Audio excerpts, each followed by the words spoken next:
ลูกพี่ช่วยกันดิ้นไงเอ๊ะตาย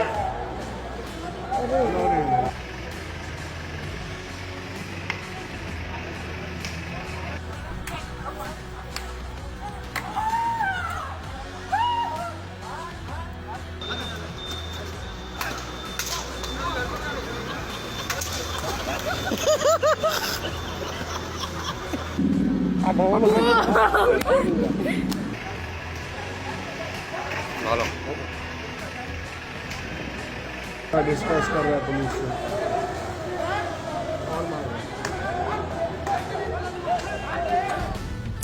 Hello, my name is Julie Snook and welcome to 9 News Watch.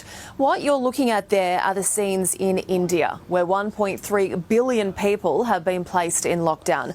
Police are using bamboo sticks and quite violently at times to punish those who should be at home. It's questionable tactics perhaps, especially making people caught in the street do squats and push-ups. They have only 500 cases so far, but the authorities are terrified of the virus taking hold in a country with such a huge population. Let's bring you up to speed with today's developments now, and there have now been 12 deaths in Australia. Job losses continue to rise, with Flight Centre and Virgin Australia announcing redundancies, while a string of retailers closed their stores. Queensland and WA announced plans for their schools to become pupil-free. More than 3,000 Aussies are stuck on 30 cruise ships scattered around the world. Kidney dialysis operations have been halted, with many donated organs having to be thrown away. There are now distancing guidelines in place for construction sites. Meantime, the 30-minute restrictions on hairdressing appointments have been overturned. Bunnings and Dan Murphy's have announced rationing of stocks. Now to those tragic numbers, and just today, Australia has lost its 10th, 11th and 12th victims to coronavirus. All 3 casualties were Victorians and were all men aged in their 70s. There are 16 people seriously ill in New South Wales and 3 in Melbourne. New South Wales Police, who have the authority to hand out $1,000 on-the-spot fines, are planning to ramp up their presence as well. Spot checks in Victoria yesterday found 8 people not at home who were meant to be in lockdown. The majority of Australia are now restricted within their borders, and overnight there were huge queues on the New South Wales-Queensland border, where police have set up checkpoints to make sure only essential workers are getting through. We'll take a look at this now. Sydney International Airport early this morning as Australians arrive back on home soil. Social distancing certainly not being encouraged as travellers are bunched together in long lines to pass through customs. Now, when the Australian Border Force was asked why the rules were not being enforced, the response was, "Not our problem, that's biosecurity." With the majority of our cases here originating from overseas travellers, and on the back of the Ruby Princess farce, they're worrying scenes. Virgin's CEO admits more than 1,000 of the 8,000 workers stood down will probably be made redundant. As many as 230 pilots could go in the cuts. It was all too much for one flight attendant who broke down in tears during a final goodbye to passengers and colleagues as they landed in New Zealand. On behalf of the entire Virgin Australia team, we wish you all the best during these testing times. Please take care of yourselves, your neighbours, and stay safe. It's remarkable how we've all banded together during this chaos, and I'm so proud of how you continue to hold your heads high. Remember that tough times don't last, tough people do. We're all in this together. So, on behalf of Captain Alistair Marshall, First Officer Craig Dixon, your cabin crew, Ella, Jenny, Hannah, myself, and the entire New Zealand network, thank you so much from the bottom of our hearts. We truly hope to see you in the sky again soon. Kia kaha. Such a lovely message there, and one that certainly carries right across the globe.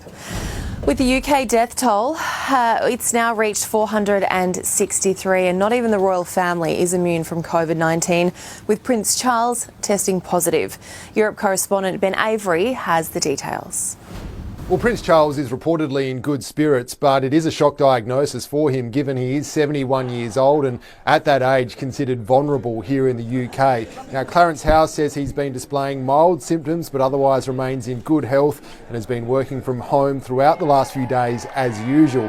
There are now concerns about the health of the Queen, but Buckingham Palace has assured everyone she remains in good health. It says the 93-year-old last saw her son briefly on March 12 and is now following all of the advice with regard to her welfare. Now, Charles's wife Camilla has had a test for coronavirus. It's come back negative. She does still, though, now need to go into isolation with Charles. They're doing that at Balmoral in Scotland, presumably for the next 14 days.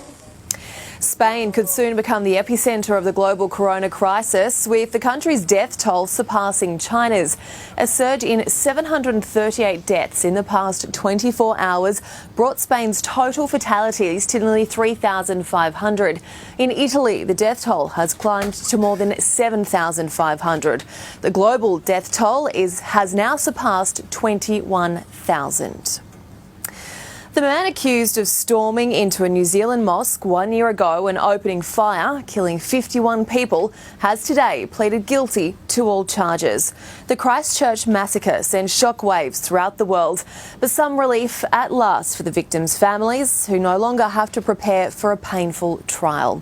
Anna Burns-Francis has the details. Brenton Tarrant appeared via video link at the High Court in Christchurch today.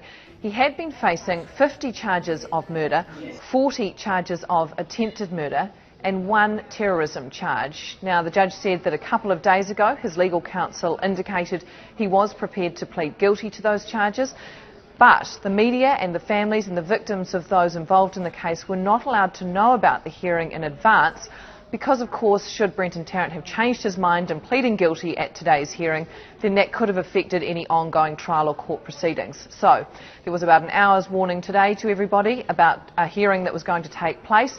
And Brenton Tarrant, when he heard those names being read out, then proceeded to plead guilty to all of those charges. And you are further charged that on the 15th day of March 2019 at Christchurch, you did engage in a terrorist act. How do you plead, guilty or not guilty? Guilty. We have heard from some of the families this afternoon that they are pleased, they're relieved that the news that Brenton Tarrant has pleaded guilty. The judge has, for the meantime, remanded him until May the 1st for sentencing, but that's just a nominal date because, of course, we are in lockdown. So we anticipate that date will be moved forward, but today's plea, obviously meaning that 6-week trial in June, will not need to go ahead. All right, let's lift the mood a little, and some of the biggest names and voices in the world are uniting from their own homes to put on a benefit concert, paying tribute to those on the front line during this COVID-19 pandemic.